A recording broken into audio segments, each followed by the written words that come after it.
especially kuba manager abamu abasinga ninamu obuzibu nabo nti tetutera kukwatagana si bya ssente sirina mululu gwa ssente nti oba ki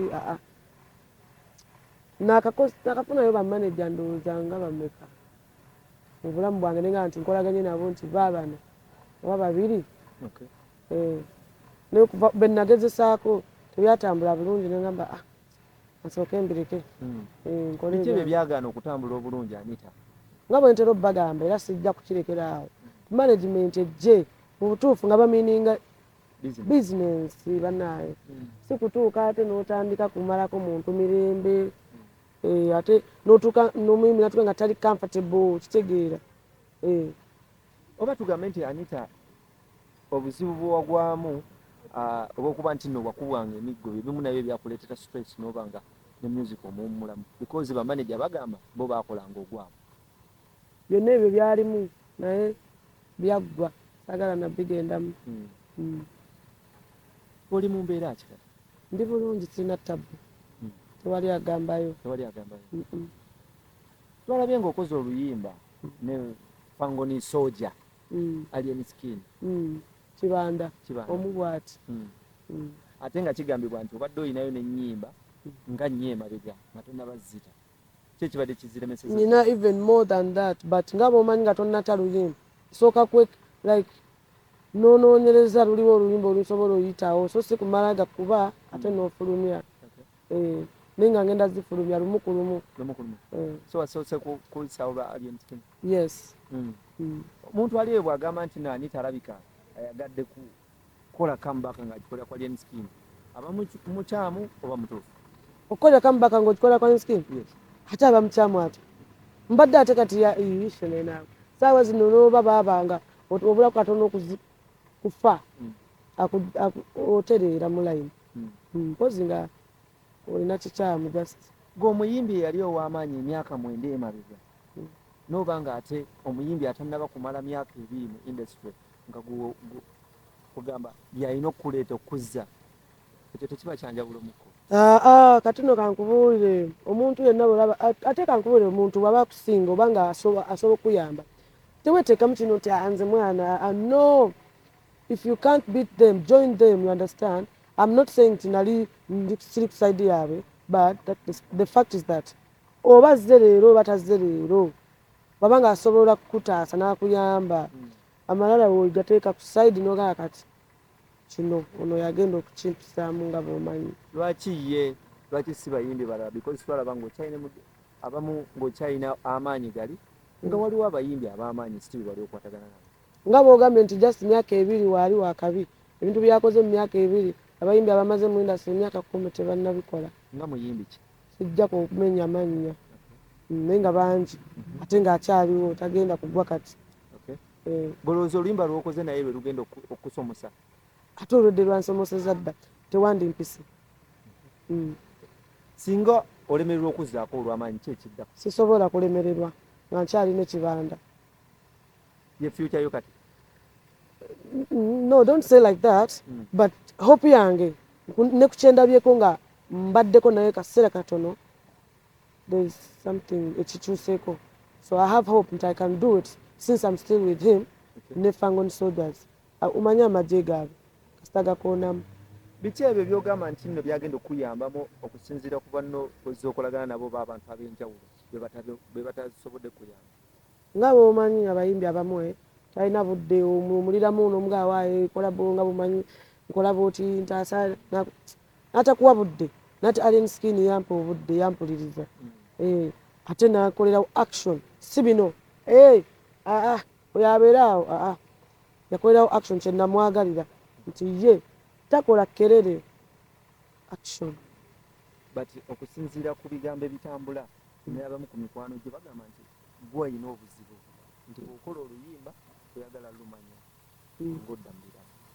No, ebiseera ebyo nakolanga ezo ennyimba nali mu bufumbo nga bumanyi ebyaliwo kati oyinza okugenda mu studio leero ate enkya ne mufuna obutakkaanya mu famire oluyimba enkya n'otaddayo kati tubula oluusi nabirekanga awo oluusi bampise ku radio ne sitagenda nga famire wakati biri bulungi nga bw'omanyi.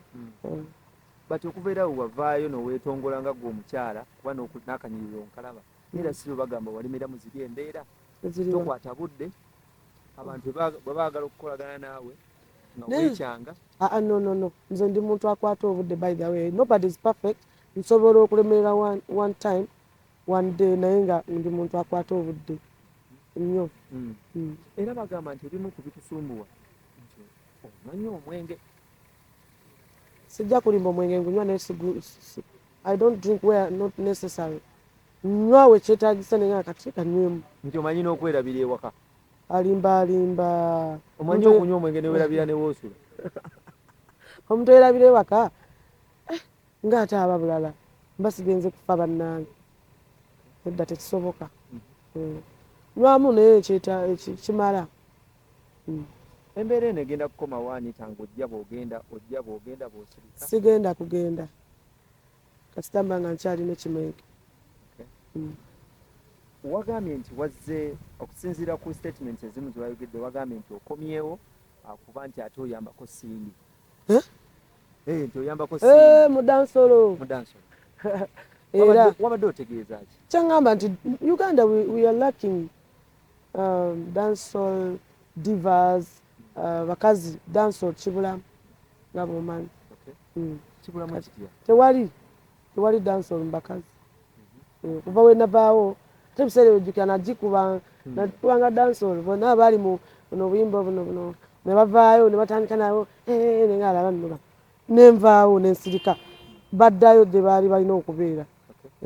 Kati ate ne banvaamu nali manyi mbaleseewo bagira bankiikirira naye tebasobola kukiikirira. Kati nenkomawo nengamba waayi ankuba endongo yange bano tebajja kusobola Uganda tuswala. Nga naawe gwe kennyini yali gwe kennyini agamba nti nno wali obaleseewo bakukiikirire nga naawe byakutabukako. Ate bintabukangako gambye nawummulamu ng'omuntu singa byantabukako singa ndi mukyalo. Understand? Obadde weekweseewo ebbanga nga gyendi lodda waka eyo yewa mu base home base. Bayituze weekuba zitegeeza ki Anita? Gwe naawe toziraba kikyotalaba bino bimuli. Lino linnya lya ddadi wange, lino Diva, lino ly'abaana bange. These are flowers, butterfly, nothing else. Sikuba bintu bikyamu ku mubiri gwange. Oli mukyala muzadde naye n'embeera ey'okuba nti weekuba tatu mwenge abaana obategekedde ki mu future yaabwe era ki ky'obalaga? Tatu teziyinza kulemesa baana bange kubategekera. Omwenge wentuuka okusindikira nenga kati nsazeewo musindike Katonda takuwa kyotasobola gwe toba omanyi. Waddamu n'ofuna omwagala? Sinnafuna oba ye aliwa oba naye akola ki. Abantu bagamba nti ennaku zino weeyisa kisajja n'ennyambala yakyuka. Neeyisa kisajja batya anti kati engeri gye ndiraga mafini ye baki abantu bantya nnyo. Golaba ninga omusajja. Why? Nange wansobedde dda. Ninga musajja? Yansobedde. Naawe. Alimba. Anyway, simanyi bwe ntyo bwe nnakula munnaaye. But yuli walinga weeyisa mu mbeera ez'ekikyala naye kati okuva wakyuka n'ovaayo omusajja bagamba nti weeyisiza ddala ng'omusajja. Kuva dda bwe nti bwe ndi. Simanyi oba ninga musajja oba ninga mukazi naye nga bwe nti bwe ndi. Abantu abali abakwogerera ebigambo nti Anita tajja kudda. Boogere munne buli omu n'omumwa gwe gw'otajja kusala ate onookola oti. Nsobi ki ezo ze wakola ze wejjusa mu bulamu bw'ensi Anita? Ensobi nnyingi nnyo zitasaana kumenya naye nayigira ku nsobi zange ezo zitagenda kumenya ebintu bingi era sisobola era zinjigiriza nnyo. Nyingi nnyo zinjigiriza gwe manya zinjigiriza nze nfunyemu ekyokuyiga sikyasobola kudda mu nsobi ze zimu.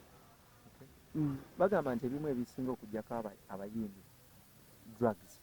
Ensonga eyo gyogerako ki? Si bayimbi bokka n'abatali bayimbi bakozesa drugs. Drugs zijjako kyekituufu bw'oteebereramu nakwebereramu. Bwe bubaka bwe wadde abantu balina kwebereramu. nyinza okunnyonnyola. Baagala nnyo ani kati kala kata abawagizi bange bonna Anita the Diva Fangon Soldiers Kibanda weewo.